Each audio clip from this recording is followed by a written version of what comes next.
Bahkan bernegara pun, saya pernah mengkritik berkali-kali bahwa dunia itu ada 3 macam jenis ekonomi. Ekonomi at normal condition, di mana ekonomi ada boom, ada bust, ada naik, ada turun. Ada kondisi dalam keadaan krisis atau inflasi, hyperinflation sampai Great Depression gitu ya. Itu masih dalam kategori krisis. Dan terakhir ada namanya economic at war. Nah, pada saat economic at war itu beda strateginya. Bernegaranya beda, berbisnisnya beda. Nah, bisnis pada saat ini sejak 2017, ini saya lompat dulu supaya nanti teman-teman semua memahami apa yang harus Anda lakukan sebagai pebisnis. 2017 tanggal 20 Januari, Donald Trump dilantik menjadi Presiden Amerika. Pada saat dia dilantik, besoknya dia tanggal 21-nya menaikkan anggaran militer dari 400 billion menjadi 700 billion dolar. Teman-teman hanya mengingatkan ya, itu 700 billion dolar anggaran militernya. Sementara anggaran militer di Indonesia itu hanya 135 triliun atau 9 billion. Itu coba berapa persennya gitu ya. Kesimpulan, dunia dalam keadaan mau perang gitu ya. Nah, yang menarik adalah 40% dari dana yang 700 billion adalah untuk operasi non-kombatan. Jadi bukan beli bedil, bukan beli buat tembak-tembak, tapi non-kombatan. Ciri-ciri kalau udah non-kombatan itu artinya tidak pakai bedil adalah CIO operation. Ini adalah udah ciri-ciri perang, sudah confirm. Kemudian, nggak lama kemudian, Amerika menyatakan perang dagang dengan China. Kemudian China melakukan begitu perang dagang, harga-harga China naik 25% ke Amerika. Yang China lakukan adalah menurunkan mata uang yuan, nilainya menjadi 25% lebih rendah. Artinya tadinya dari trade war menjadi currency war gitu ya.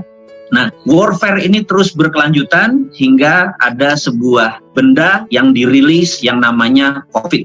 Terlepas COVID itu adalah milik China, milik Amerika, ini adalah biological warfare, senjata perang, atau COVID adalah benar-benar biological disease atau penyakit alam biasa, natural. Terlepas dari itu semua, dunia dalam keadaan perang melawan virus, gitu ya. Maka cara mengelola ekonominya adalah economy at war. Economy at war itu adalah kita harus survival of the nation atau survival of the family. Jadi bagaimana bisnis kita survive. Poinnya sekarang ini bukan profit, tapi survive. Nah, sejak 2017, 2018, 2019, kami atau saya sudah merubah seluruh organisasi kami menjadi digital karena tahu pada saat perang, gitu ya, perang dalam tanda petik ya, bukan perang bedil-bedilan, maka kita harus mengurangi banyak amunisi, gitu, strategi kita. Maka digital adalah benda yang paling menjadi solusinya. 18 tahun pengalaman saya di dunia shadow, saya buka sedikit.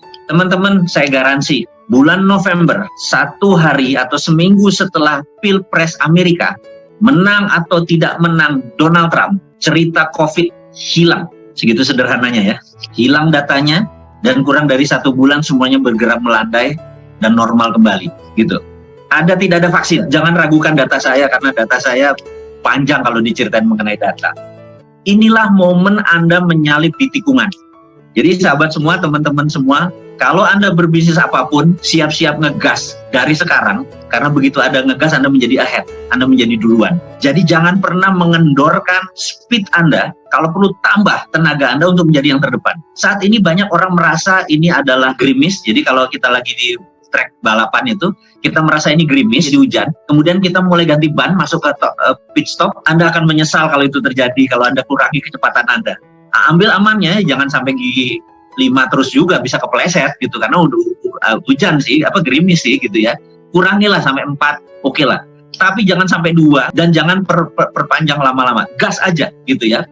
Kita tahu ekonomi Indonesia ini dikelola oleh, gimana neranginnya ya, Menteri Ekonomi. Nah, saya melihat kebijakannya saat ini tidak pro ekonomi. Ekonomi Indonesia akan terus turun sampai di akhir 2020 ini. Karena memang bisnis salah kelola. Bukan karena COVID.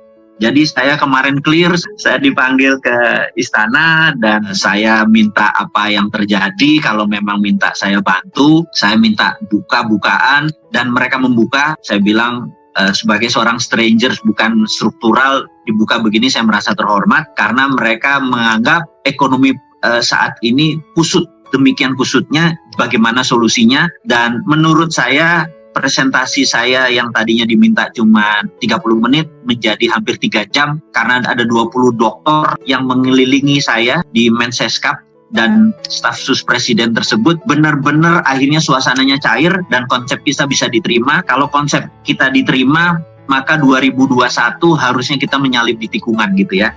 Konsep diterima ini bukan berarti saya yang menjalankan, tapi konsep ini diterima oleh mereka.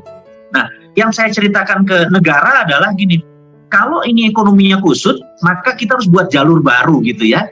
Nah, jalur baru yang dibuat adalah kita menggunakan e-rupiah seperti halnya e-renminbi yang dilakukan oleh China sekarang.